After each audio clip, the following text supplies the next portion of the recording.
स्वागत है आप सभी का एक बार फिर से सोनी क्लासेज में। हम लोग आज इस वीडियो में केंद्रक के बारे में पढ़ेंगे। ठीक है, आपको पता ही है कि हम लोग चैप्टर पढ़ रहे हैं कोशिका जीवन की मूलभूत इकाई यानी कि cell the fundamental unit of life. ठीक है, इसमें हमने क्या किया था कि पूरे कोशिका को 3 पार्ट में बांटा था। पहला जो पार्ट था कोशिका झिल्ली का था, दूसरा जो पार्ट था कोशिका द्रव्य का था,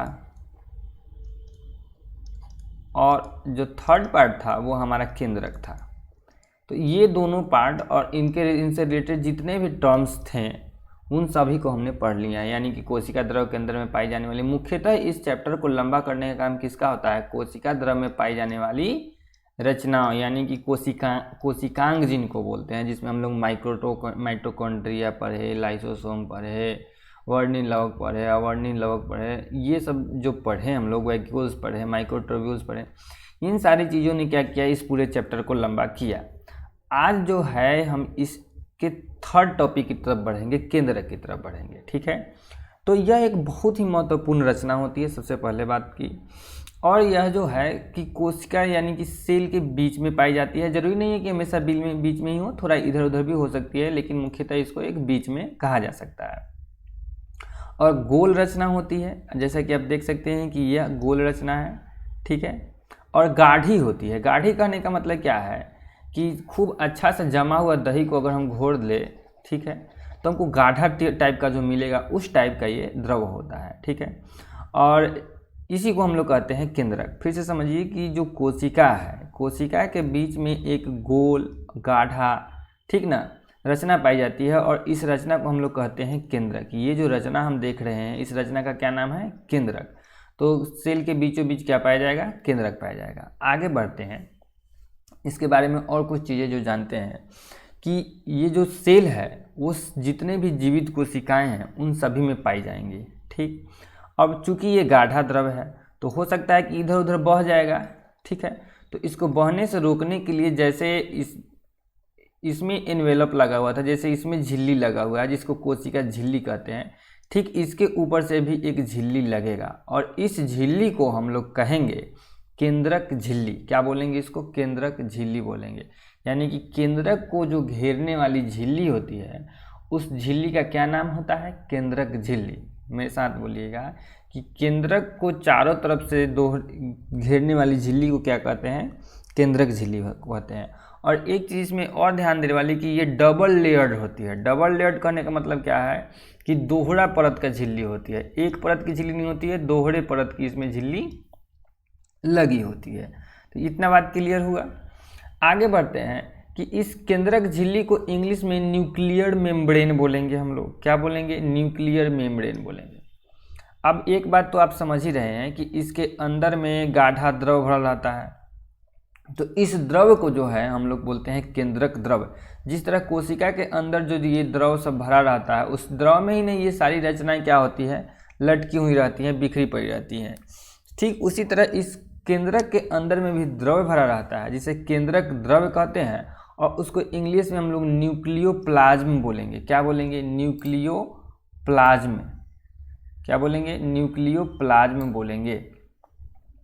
तो केंद्रक के अंदर में जो रचना पाई जाएगी, जो गाढ़ी रचना पाई जाएगी, उस रचना को हम लोग बोलेंगे न्यूक्लियोप्लाज्म। कोई दिक्कत?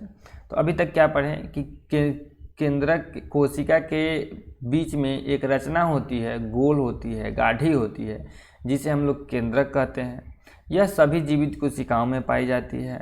इसके चारों तरफ एक दोहरी झिल्ली होती है जिसे केंद्रक झिल्ली या फिर न्यूक्लियर मेम्ब्रेन कहते हैं। इसके अंदर में भी गाढ़ा द्रव, अर्ध तरल द्रव भरा रहता है जिसे केंद्रक द्रव भरे रहते हैं।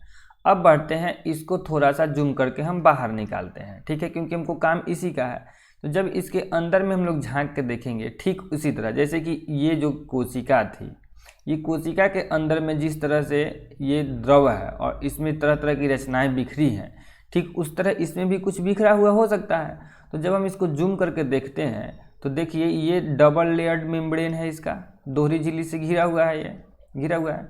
अब इसके अंदर में ये जो धागे की तरह रचना पाई आपको दिख रही है, इस धागे की तरह रचना को हम लोग बोलते हैं क्रोमैटिन जालिका।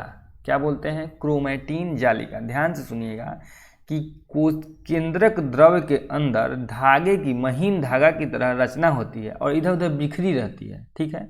इसी रचना को हम लोग क्रोमैटिन जालिका बोलते हैं।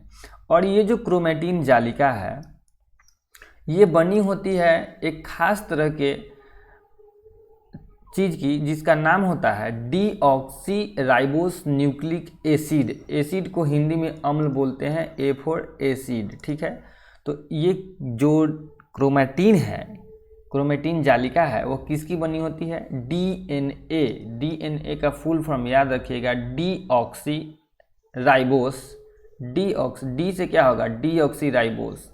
एन से क्या होगा? न्यूक्लिक। और ए से क्या हो जाएगा? Acid. Deoxy ribo nucleic acid.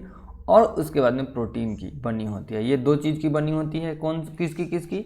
DNA और प्रोटीन की बनी होती है। बहुत ही इम्पोर्टेंट है कि क्रोमैटिन जालिका कहाँ पाई जाती है? तो क्रोमैटिन जालिका केंद्रक द्रव में पाई जाती है। सेकंड नंबर कि क्रोमैटिन जालिका किसकी बनी होती है? तो क्रोमैटिन जालिका जो होती है वह डीएनए और प्रोटीन की बनी होती है। ये डीएनए के बारे में थोड़ा सा हम लोग और इसके बारे में और विस्तृत रूप से चर्चा करेंगे।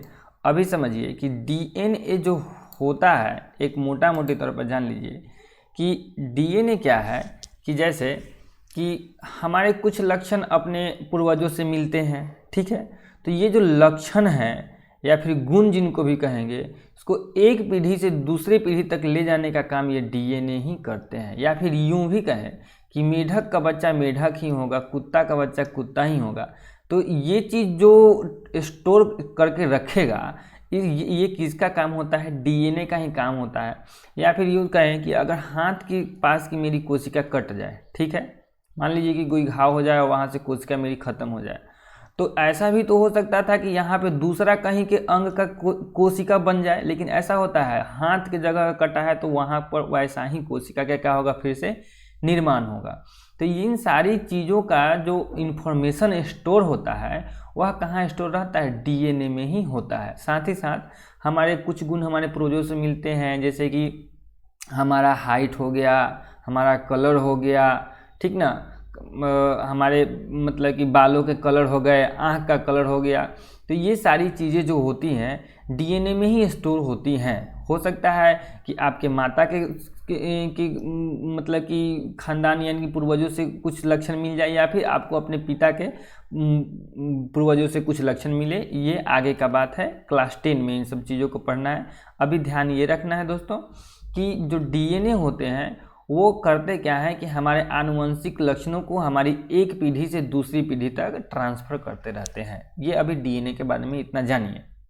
नेक्स्ट है हमारा पॉइंट कि कोशिका जब विभाजन होता है, कोशिका विभाजन कहने का क्या मतलब है कि जैसे कि मान लीजिए कि हम बड़े कैसे होते हैं? हम बड़े होते हैं जब एक कोशिका टूटकर दो और कोशिका में बनती है, फिर ये कोशिका टूटकर बाकी की कोशिका में बनती है, तो हम बड़े होते हैं। देखिए कोशिका विभाजन का भी कई गो टाइप होता है, एगो अमाइटोसिस होता है, एगो मियोसिस होता है, ठीक ना, और एक और कुछ होता है जो हम अभी याद नहीं है, माइटोसिस, मियोसिस और एक और कुछ नहीं, दो ही होता है, माइटोसिस होता है और मियोसिस होता है और एक अमाइटोसिस होता है। तो उसमें होता है कुछ यूँ है कि देखिए जैसे कि हम लोग क्या है कि बड़े होते हैं तो इस प्रोसेस से बड़े होते हैं कि एक कोशिका टूटी तो बाकी दो कोशिका का निर्माण हुआ, ठीक है। लेकिन जब हम लोगों का जन्म होता है तो ऐसा नहीं होता, एक कोशिका का आधा पार्ट इधर से जाता है, फिर मदर सेल से इधर से आधा आता है। ये सारा हम आपको कोशिका विभाजन में समझाएंगे और तब जाके हमारा क्या होता है? निर्माण होता है, ठीक है। हम लोगों का जन्म होता है, हम लोग का विकास होता है। तो जो कोशिका विभाजन, समझिए कि कोशिका विभाजन के समय होता क्या है कि ये जो क्रोमैटिन जालिका ऐसे ऐसे बिखरा पड़ा है, ये क्या है? अभी बिखरा पड़ा है। ये एक संगठित रूप ले लेता है और छोटा छोटा मोटा मोटा छड़ के टाइप का दिखने लगेगा, ठीक है। छोटा छोटा मोटा मोटा छड़ के टाइप का दिखने लगेगा और कुछ दिखेगा कैसा? तो ये ऐसा दिखने लगेगा, ठीक है। ये इस टाइप का दिखने लगता है। आपको बता दें कि अगर आप चैनल पर नए हैं तो चैनल को ज़रूर एक बार सब्सक्राइब कर लीजिएगा, अपने दोस्तों के साथ में भी शेयर कर दीजिएगा चैनल को। आगे बढ़ते हैं कि ये छोटा छोटा और मोटा मोटा, मतलब कि ये संगठित अभी नहीं ना है, अभी जैसे तैसे बिखरा हुआ है। अब ये मतलब कि आपस में जुड़ जाते हैं, कुछ मतलब कि होता है कि एक साथ में मिल जाते हैं, और जब ये इस टाइप की रचना बना लेते हैं तो इन्हें गुणसूत्र कहा जाता है, और गुणसूत्र को इंग्लिश में क्रोमोजोम्स कहते हैं, ठीक है। और इसी क्रोमोजोम्स को जब हम लोग आगे और विस्तृत रूप से क्लास 10 में पढ़ेंगे, ऐसे क्लास 9 में भी क्रोमोजोम्स एक अलग से टॉपिक आपको पढ़ना ही है। इसके बाद में हम लोग केंद्रिका पढ़ेंगे, और केंद्रिका के बाद में क्रोमोजोम्स ही पढ़ेंगे। तो इस क्रोमोजोम्स को अभी यहीं पे छोड़ देते हैं। क्रोमोजोम्स आगे जब हम लोग आपको टॉपिक कराएंगे तो इसके बारे में और विस्तृत रूप से बता देंगे। क्रोमोजोम्स अभी समझ में आ गया कि क्रोमेटिन जालिका ही जब आपस में संगठित रूप ले लेती हैं तो क्या बना देती हैं, क्रोमोजोम्स बना लेती हैं।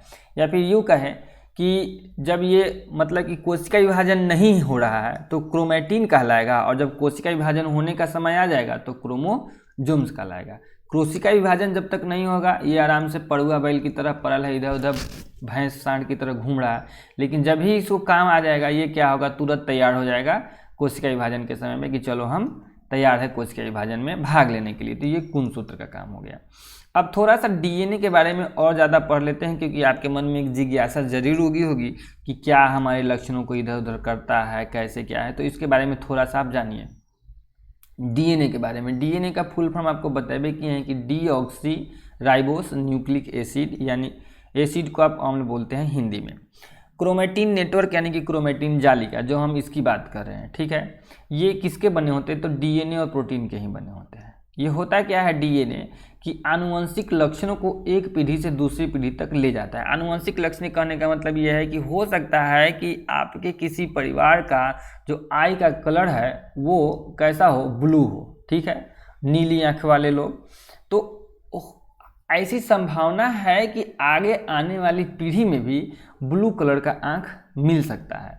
लेकिन अगर मेरे किसी भी मतलब कि पूर्वज में अगर ऐसा आंख नहीं पाया गया है, ठीक है, तो ज़रूरी नहीं है कि मेरे में वो आएगा, वो उसके आने की संभावना बहुत न के बराबर ही होगी, ठीक है। या तो मेरे माता या पिता, इन्हीं से हमारे लक्षणों में क्या होता है, लक्षणों का ट्रांसफ़र होता है, गुणों का ट्रांसफ़र होता है। सुनते होइएगा कि ये अपने पापा पर गया है, ये अपनी मम्मी पर गया है, चाहे मम्मी पर गई है।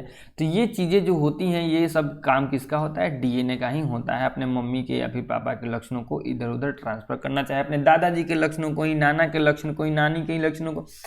हो सकता है कि 2-3 पीढ़ी पीछे के लक्षण भी आप में दिखाई देने लग जाए, है ना। हाइट हो गया, आपका कलर हो गया, आँखों का कलर हो गया, हैं भूरे बाल हो गए या फिर काले बाल हो गए, ये सारी चीज़ें जो हैं, जैसे कि घुंघराले बाल, है कि नहीं।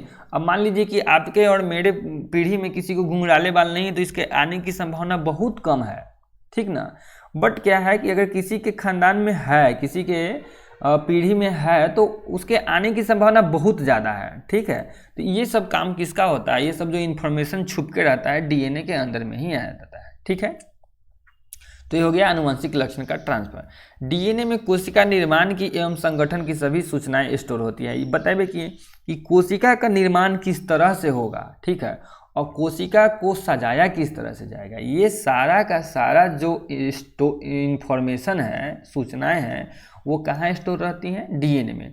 ये भी आपको बताए हैं, जैसे कि मान लीजिए कि आपका हाथ वाला एग्जांपल ये कि यहाँ का अगर कोई से कोशिका मर जाती है तो फिर से यहाँ पे हाथ की ही कोशिका बन जाएगी, आँख की कोशिका थोड़ी ना बनेगी, या फिर पैर की कोशिका थोड़ी ना बनेगी, पेट की कोशिका थोड़ी ना बनेगी यहीं पे। तो ये चीज़ इसको याद कैसे रहा कि यहीं की कोशिका बनाती है, तो वहाँ पे मौजूद जो कोशिका है उसमें एक कोशिका के अंदर केंद्रक है, और केंद्रक के अंदर क्या है, क्रोमेटिन जालिका है, और क्रोमेटिन जालिका डीएनए और प्रोटीन की बनी हुई है। उस डीएनए में जाके यह इन्फॉर्मेशन छुपा के रखा गया है। देखिए कितना बड़ा तिजोरी बनाया गया है हमारे बॉडी के अंदर में, इतना इम्पोर्टेंट। अगर ये आसान चीज़ होता तो कोई भी क्या करता, उस इन्फॉर्मेशन को चोरी कर लेता, डीएनए को चोरी कर लेता, और उसके बाद में उसके जगह पर दूसरा कोई इन्फॉर्मेशन उसमें डाल देता, जो अब होने भी लगा है। जैसे कि जो कोरोना वायरस का आप नाम सुने होंगे, उसमें भी जो डीएनए वायरस अब बन रहा है। ये सब चीज़ें आगे की बात है, अभी छोड़िए इसको, आगे इसको देखते हैं। डीएनए का एक क्रियात्मक खंड होता है जिसको जीन कहते हैं। अब देखिए ये जो डीएनए होता है, जैसे कि क्रोमोजोम्स हो गया, अब क्रोमोजोम्स कहें या फिर अभी क्रोमेटिन जालिका ही कहें, तो ये किसके बने होते हैं, डीएनए और प्रोटीन के बने होते हैं। और डीएनए को अब आप इकट्ठा कीजिएगा, मतलब कि तोड़िएगा, तो ये भी कुछ का बना होगा। तो इसका जो क्रियात्मक खंड होता है, फंक्शनल यूनिट होता है, उसको जीन कहा जाता है। क्या कहा जाता है, जीन। भूत प्रेत वाला जीन मत समझ लीजिएगा, ये बायोलॉजी का जीन है। और जीन क्या होता है, पैतृक गुणों के वाहक होते हैं। इस डीएनए के अंदर में जीन आएगा और उस जीन में हमारा पैतृक गुण क्या होगा, स्टोर रहेगा। और यही क्या होता है कि ट्रांसफ़र हो जाता है एक पीढ़ी से दूसरी पीढ़ी में। एक पीढ़ी से दूसरी पीढ़ी में क्या ट्रांसफ़र होगा, जीन ट्रांसफ़र होगा। और वही जीन क्या करता है, हमें अपने पूर्वजों से जो गुण होते हैं उससे मेल खाने लगता है। तो आप याद रखिएगा कि जीन को, डीएनए को आनुवंशिक पदार्थ कहेंगे और जीन को आनुवंशिक इकाई कहेंगे। तो आप, एक क्वेश्चन है कि आखिरकार इस पैतृक गुण जो है हमारा, जो हेरिडेटरी जो गुण है, मतलब कि हमारे पूर्वजों से हमारा जो गुण मेल खाता है, इसका आंसर क्वेश्चन आए कि इसको लेके कौन जाता है। तो लेके जाने का काम कौन करता है, जीन होता है, वाहक यही होता है। इसके अंदर में, डीएनए के अंदर में बहुत सारे आनुवंशिक पदार्थ होते हैं, ठीक है। और उस आनुवंशिक पदार्थ के अंदर में जीन होता है और यही जीन क्या करता है कि इसको लेके जाता है। तो मोटा मोटी तौर पर आपके क्लास 9 के लेवल तक में जितना आपको केंद्रक के बारे में जानना था वो हम आपको बता चुके हैं। इससे ज़्यादा अब आपसे नहीं पूछेगा। अब आप इसको एक बार रिवाइज कर लीजिएगा, 2-3 दिन तक 2-3 बार पढ़ लीजिएगा, आपको सारी चीज़ें क्लियर हो जाएंगी। ये पीडीएफ आपको चाहिए तो आप टेलीग्राम ग्रुप को ज्वाइन जरूर कर लीजिएगा। अब एक नज़र डाल लेते हैं केंद्रक के कार्य पर। तो केंद्रक का कार्य होता है कोशिका की रक्षा करना, कोशिका विभाजन में भाग लेना। अब कोशिका विभाजन में भाग कैसे ले रहा है, आप देख रहे हैं कि कोशिका के अंदर में ही ना डीएनए है या फिर जो क्रोमेटिन जालिका था, है ना, क्रोमेटिन जालिका गुणसूत्र में बदलेगा, फिर वो जाके कोशिका विभाजन में भाग लेगा। तो मेनली पार्ट किसका है, केंद्रक का ही पार्ट है, इसलिए इसको कोशिका विभाजन में भाग लेना कहेंगे। अच्छा, और बिना केंद्रक के उपस्थिति के कोई भी कोशिका विभाजन भी नहीं होगा, इस चीज़ को ध्यान रखिएगा। कोशिका के अंदर जितना भी जैविक या फिर रासायनिक, बायोलॉजिकल या फिर केमिकल जितना भी कांड होते रहता है, उस सब को नियंत्रित करके कौन रखता है, केंद्रक रखता है। यही कहेगा कि ये करो, यही कहेगा वो करो। मतलब कि दिमाग कौन देता है, केंद्रक ही दिमाग देता है कि प्रोटीन बनाओ, है ना। लाइसोसोम को कहेगा ये काम करो, सेंट्रोसोम को कहेगा ये काम करो। काम करने के लिए ऑर्डर कौन देता है, केंद्रक देता है। काम करने के लिए ऑर्डर कौन करता है, केंद्रक देता है। मतलब कि कोशिका का दिमाग किसको कहेंगे, केंद्रक को कहेंगे। कुछ जीव, आप कहिएगा कि हमारे बॉडी में वो तो माथा में दिमाग है, क्या हर के सेल में दिमाग है? तो हाँ, हर सेल का दिमाग कौन है, ये केंद्रक ही है। यही सबको ऑर्डर देते रहता है कि ये करो वो करो। इस ऑर्डर को नहीं कोई मानेगा, इसके ऑर्डर को कोई नहीं मानेगा तो एगो पुलिस विभाग खड़ा करके, पुलिस नहीं, न्याय विभाग खड़ा करके रखे हुए हैं, ठीक ना। न्याय विभाग क्या खड़ा करके रखे हुए हैं, लाइसोसोम, आपको याद ही होगा। ये क्या कहेगा कि उसको मार दो, काम नहीं कर रहा है। मान लीजिए कि माइटोकॉन्ड्रिया काम नहीं कर रहा है, तो ये जो केंद्रक है वह बोलेगा किसको, लाइसोसोम को, छिड़क दो इस पर, माइटोकॉन्ड्रिया को क्या कर दो, कहानी ख़त्म कर दो। ये आएगा इस पर अपना जो एंजाइम होता है वो छिड़केगा, उसका कहानी ख़त्म कर देगा। फिर क्या करेगा, सेंट्रोसोम दूसरा वैसा को बनाने का शुरू कर देगा।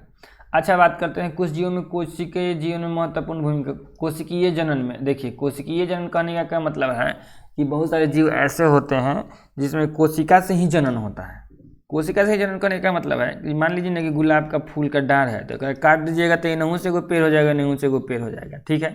तो ये कोशिकीय जनन में भी बहुत भूमिका निभाता है। कोशिका के विकास में परिपक्वन का मतलब कोशिका को कितना डेवलप करना है, ठीक है, कब डेवलप हो जाएगा तो उसको और आगे बढ़ने से रोकना है, इसको कौन निर्धारित करता है, केंद्रक ही निर्धारित करता है। उसके बाद में एक लास्ट हमारा पॉइंट यह है कि प्रोटीन संश्लेषण के लिए जो आवश्यक आरएनए होता है, यानी कि राइबोन्यूक्लिक एसिड होता है, उसको उत्पन्न करने का काम भी कौन करता है, हमारा केंद्रक ही करता है। तो इसके साथ ही आपका ये टॉपिक जो है केंद्रक खत्म होगा। अब केंद्रक के अंदर में एक आएगा केंद्रिका, इसको हम लोग पढ़ेंगे और तब ये मोटा मोटी तौर पर ये चैप्टर हम ख़त्म मानेंगे। थोड़ा सा 1-2 मतलब कि कंपैरिजन करने वाला है, डिफरेंस बताने वाला है, तो हम आपको बता देंगे और आपका ये काम हो जाएगा। तो मिलेंगे आपसे नेक्स्ट वीडियो में। अगर वीडियो पसंद आया हो तो ज़रूर वीडियो चैनल को शेयर कर दीजिएगा, सब्सक्राइब कर लीजिएगा। मिलेंगे आपसे नेक्स्ट वीडियो में। जय हिंद।